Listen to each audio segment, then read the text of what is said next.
जी अस्सलाम वालेकुम दोस्तों। तो यह तो नज़र आ रहा होना जनाबे वाली यह फीमेल क्रॉस हुई है गुलटेर बिल्ले कोलों कलियां ही कराई है मूँह बन के तंग बड़ा कर रही। मूँह खोल देने का उच्ची बनी है थोड़ी तो नीवी बनी हुई सी। ठीक है जी मूँह खोल दिता जाता थोड़ी उच्ची बनी सी क्योंकि पिछे होकर बिल्ले नूं पैंदी सी मैं कला सीगा। ते अज तरीक जी अपना जी तो फ्रेंड्स यह जो बिल्ला आखिरी कुत्ती बिल्ले को क्रॉस कराई सी। हुण बिल्ला सेल कर देना जे। ठीक है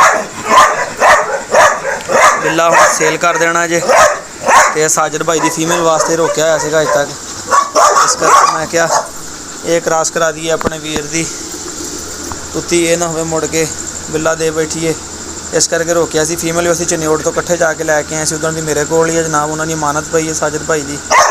ठीक है यह जनाबे वाली कुत्ती जी ये चेक कर लो तुसी, अच्छी कुत्ती है क्वालिटी वाली है, बरीकियां ने जनाब मेरे। ठीक है वीडियो भी तुम देख सकते हो। तो यह जी साजिद भाई की माना साढ़े कोल सी जनाब, फीमेल चेक कर लो क्वालिटी वाली फीमेल हैगी है। ठीक है गुलटेर देख लो जी बिल्ले को क्रॉस हो गई है।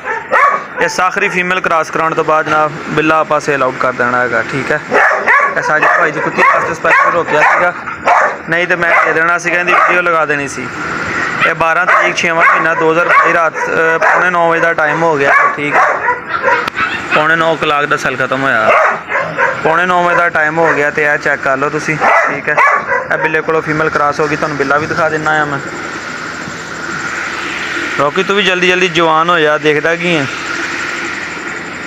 तो यह बिल्ला जे ठीक है ए सेल वास्ते है जनाब, जोड़ा कोई दोस्त लेना चाहता हो, अच्छा गार्ड होगा, समझदार आ। मैं दबका मारता सी तो कुत्ती लागे भी नहीं जाता, तो पिछे हट जाता सी, इन्ना समझदार जानवर है। ठीक है तो यह बिल्ला फॉर सेल है जनाब, खड़िया करना चुहाटी 24 इंच की हाइट आ, पिंक नोज आ, तो येलो आइज ने तुहानूं चेक भी करा देना। देख लो खूबसूरत भी लगता जे, अच्छा गार्ड डॉग भी है। जोड़ा भी कोई दोस्त भी लेना चाहता साडे नाल रब्ता करे, तो इंशाअल्लाह जो ये बच्चे आएंगे तो वह भी तुहानूं शेयर करांगे, चैनल पर वीडियो शीडियो लावांगे इन्हां दी, तो वह भी जनाब साजिद भाई ने भी सेल ही करने जनाब। ठीक है इस नाल अपने वीर नूं इजाज़त दिओ, तो कमेंट्स करके दस्सिओ अज की वीडियो कैसी लगी है। रॉकी तो भी जल्दी जल्दी जवान हो जा, तेरे बच्चे छच्चे लैने हैं।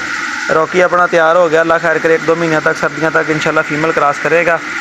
जब इस करके फिर रॉकी रख लेना है, बिल्ला सेल कर देना, सिर्फ बलैतियां का ही शौक करना। ठीक है वो पुष्पा बैठी है नाल, तो यह रॉकी।